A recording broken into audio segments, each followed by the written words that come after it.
Hi everyone, my name is Jorji Sparrgrove and this is my presentation on the culture bag. So here I have a Army National Guard military bag because I am in the Illinois National Guard. So I thought this bag would be perfect because of my family's military background and why I joined.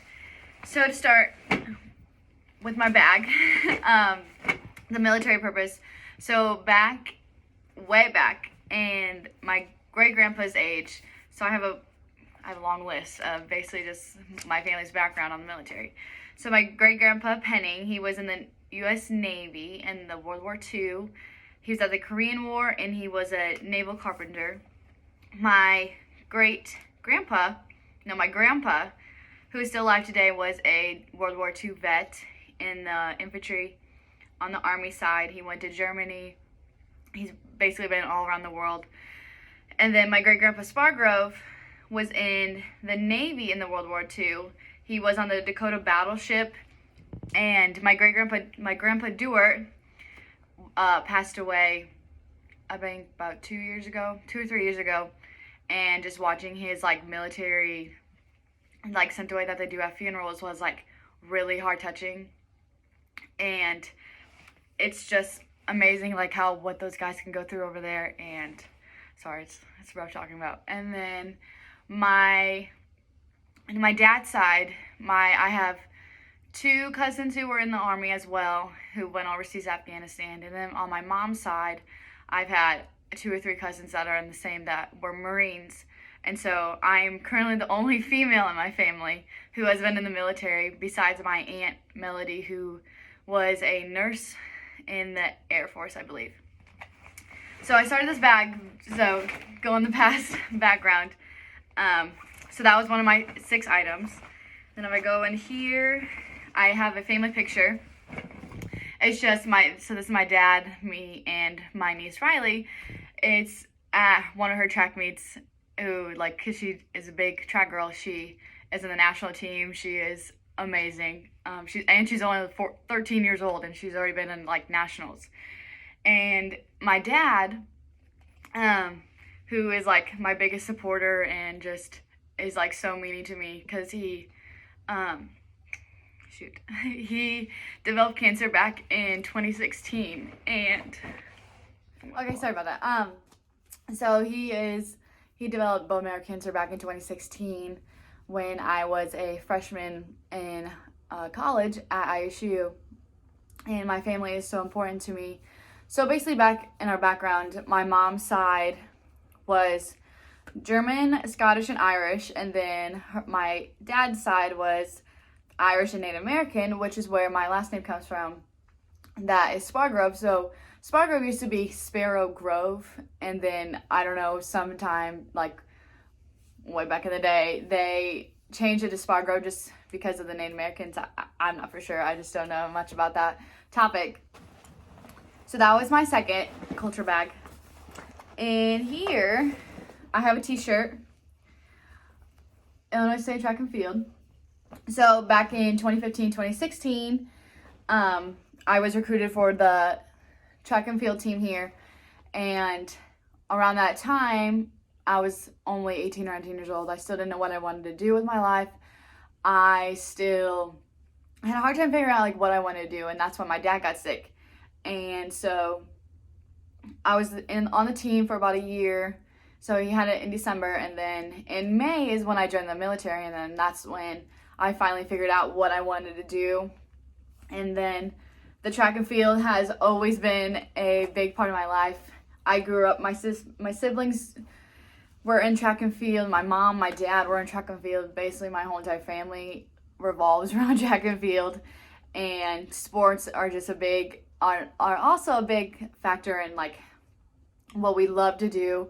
We watch the Bears game every Sunday almost, and then as a family, and we played basketball, we played track, we were just runners, because growing up on a dairy farm back in the day, we just ran all the time. We just had to run and go get cows, all that stuff. And so my 4th item, I couldn't put it in my bag, obviously, because of how large they were. So farm boots. That's where I was coming in with the dairy farm. So back in 2011, 2012 is when we sold all of our cattle, which was really hard on my family because they, like my mom and dad always grew up milking cows. They put their whole entire life basically in growing up on the farm. And so when that happened, like my family was devastated basically. But it was great. Like growing up, I loved living on the farm. Like it taught us like responsibilities. It taught us like how to care for like certain type of animals, and like we always look forward to like the 4-H time at the fair, and basically how like showing cows was, or showing our animals, because we had you name it, we had horses, we had cows, we had chickens, we had rabbits, we had sheep, we only didn't have pigs. That was the only animal that I could think of that we did not raise.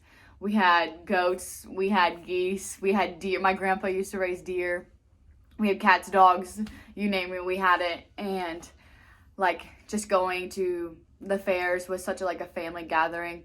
Because it was so competitive, and we loved to be competitive with our cattle.